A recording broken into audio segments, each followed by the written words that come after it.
Okay, I think we're live. This is our next installment of the the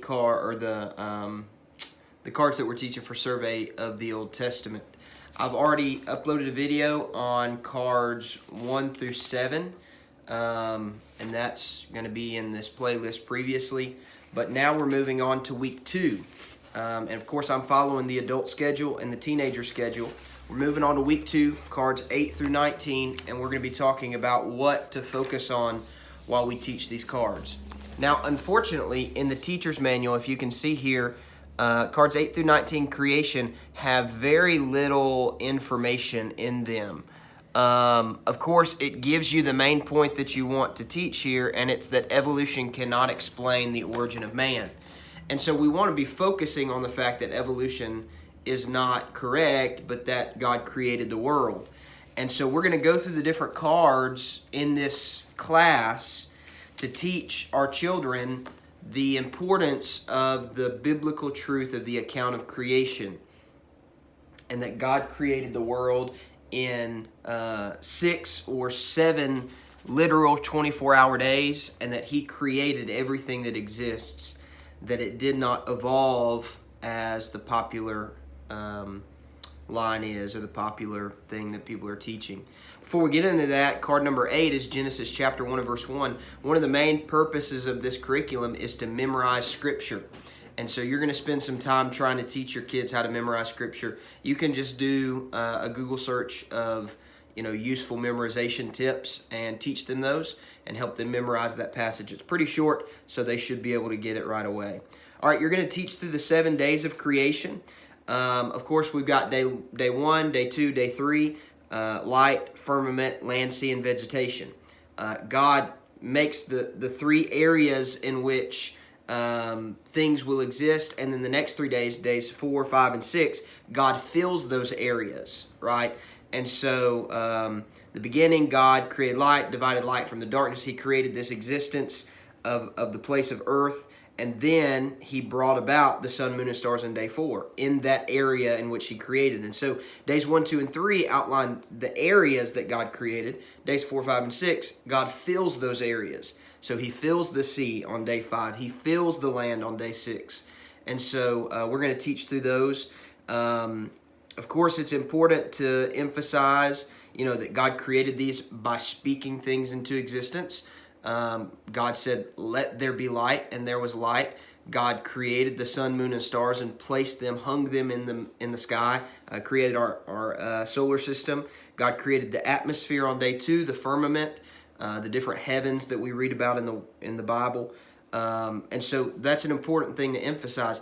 Another thing to focus on when we're teaching these is that God created these in 6 literal 24-hour days. Now, the notes that I have, I've got a lot of information that I've kind of pulled out of Apologetics Press website and other apologetic books that I have here in the library.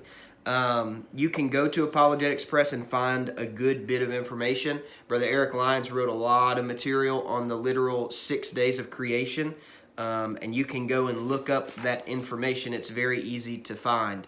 But what you find when you read through that information is that every time the Bible talks about a period of time being a day, where it talks about the evening and the morning, and it's naming specific elements of a day, it means a literal 24-hour period. And in my notes, I have a list of scripture references to prove that. And so we want to emphasize to our students that God created the world in a full 24-hour 6 24-hour days, literal 24-hour days, okay? Another thing to focus on when you're teaching through these days of creation, I know that, the days of creation are outlined, day 1, day 2, day 3, all of these, light, firmament, land, sea, vegetation, all of that.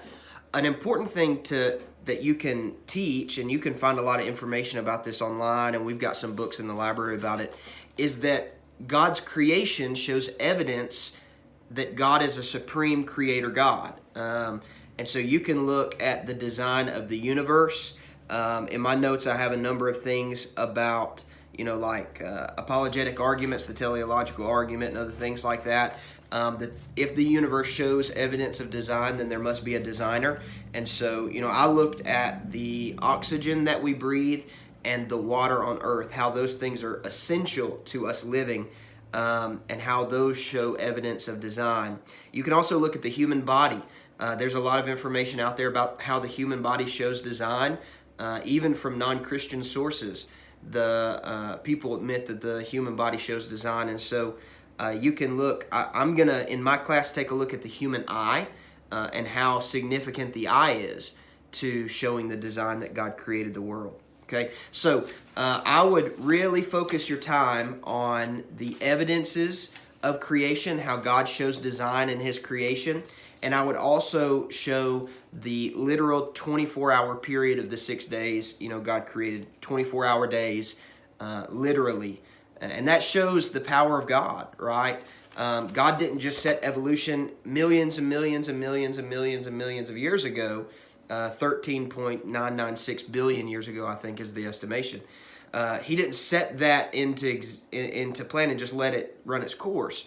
God breathed things into full, mature existence. You know, Adam didn't need a mother to nurse him. Adam was a man. Eve was his wife. She was a woman. God created trees in full maturity. God created animals, right? And so, you know, that shows the power and the greatness of God. And I would emphasize that in class. Another card that you're going to have in this section, of course, the days of creation take up the majority of week number 2. But you're also going to have the idea that Adam was made from the dust of the ground. That's a lot of interesting information in there. You know, there's a play on words. The word for man is Adam, and then the word for dust is very similar to the word for man. And so, you know, when you see the play on words, God made man from the dust. And throughout the Bible, all the great Bible characters and people in the Bible point to the fact that they're going back to the dust. Job says it. Abraham says it. The New Testament talks about us going back to the dust. And so not only did God make man from the dust, but God also put man working in the dust. And that's a significant thing. But the more important thing is that God created man in His own image. Now, the image of God doesn't mean that man looks like God. We know that God is a spirit, and the Bible teaches us, I think it was when Jesus was showing Himself to Thomas, that a spirit doesn't have flesh and blood, you know, bones and flesh and blood and all that, okay? So we don't look like God, but I think the statement that we're created in the image of God shows that we have a consistency of a conscience, of a moral law, that we can show compassion and love and mercy, and in that way we're created in the image of God, and today we're still in the image of God. And so I've got some things in my notes about the image of God.